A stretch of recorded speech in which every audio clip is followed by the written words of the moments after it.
Hey, what's up? Lightboltjoe here. Today we are going to discuss the brand new 2020 film. It's not technically a Prime film, but I did watch it on Prime. Guns Akimbo.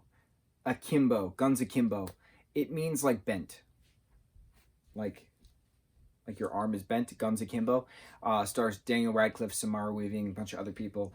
This film premiered technically at the Toronto Film Festival September 2019, and then it had a US premiere February, end of February, beginning of March 2020. Obviously, with the COVID-19, pandemic, didn't do quite well at the box office, but there was controversy before this movie actually premiered just because of stupid tweets from the director about a month prior to the film.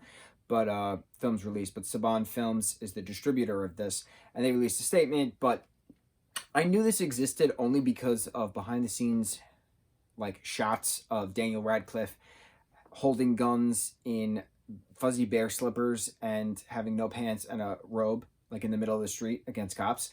And that when that picture leaked, like it became a meme in itself. So I always wondered like where that was coming from. Like I knew they were filming it, and I didn't really know what the movie was about. So when I saw that it was on Prime, I was like, oh, this is that movie. This is where that meme started from. This was what, an hour 37 minutes, action packed. It went from 0 to 100 the entire time. It was ridiculous. And Samara Weaving is great with horror. She's in Netflix's The Babysitter. I can't wait for The Babysitter 2 to come out.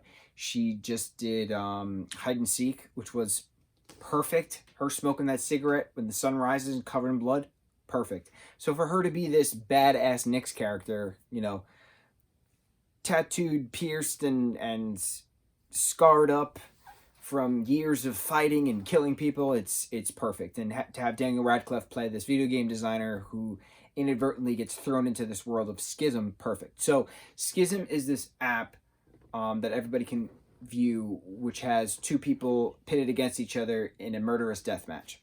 So the movie starts off with a Schism match of Death Race, basically. So this is equal parts Death Race as it is equal parts Nerve, as it is equal parts Saw, as it is equal parts Scott Pilgrim vs. the World, as it is equal parts Kingsman. Like, this movie was so many movies combined. I was so impressed because it constantly had my attention. There was constant fighting. Even when there was downtime, there was still elevation of dialogue and dramatic pauses and stuff like that. You get backstories, you laughed, you cheered.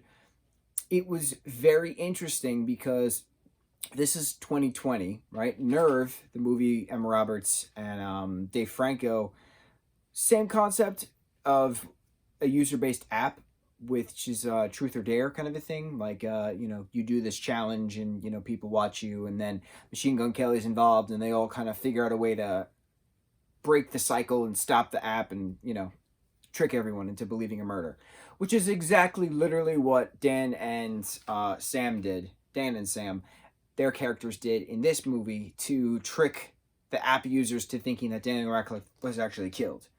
So I understand the writer and the director wanted to do something new. I mean, it's the same person. The writer and the director are the same person. But that's literally the plot of Nerve.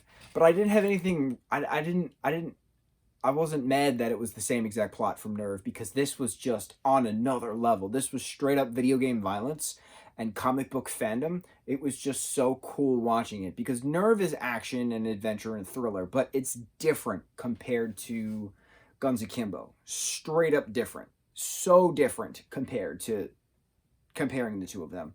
And I love both of them, which is funny because normally I hate movies that take exact plot points from other films, but I am perfectly fine with Nerve being a different film than Guns Akimbo being a different film. Two totally different things. Same plot, but two totally different things. Loved it. I want there to be a sequel. I don't think there will be a sequel just because of the controversy and scandal that the writer-director brought to the film.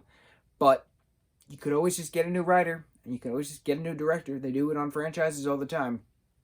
It has potential to be a John Wick kind of film series, because it ends with Radcliffe literally looking at the Schism manifest, which now went global, to then knock off the leaders of all the Schism stuff. So it was so fun. I love this movie. You need to watch it because you're just gonna laugh and go, "What the fuck is this movie? Because it's just so out of box that you would not believe the intensity that this went to it. I'm so glad Dan and Sam agreed to do this film because it definitely did them justice when it comes to uh, something different for them. Both doing extreme action sequences in a video game setting. I loved it. Loved it. Mucho mahalo.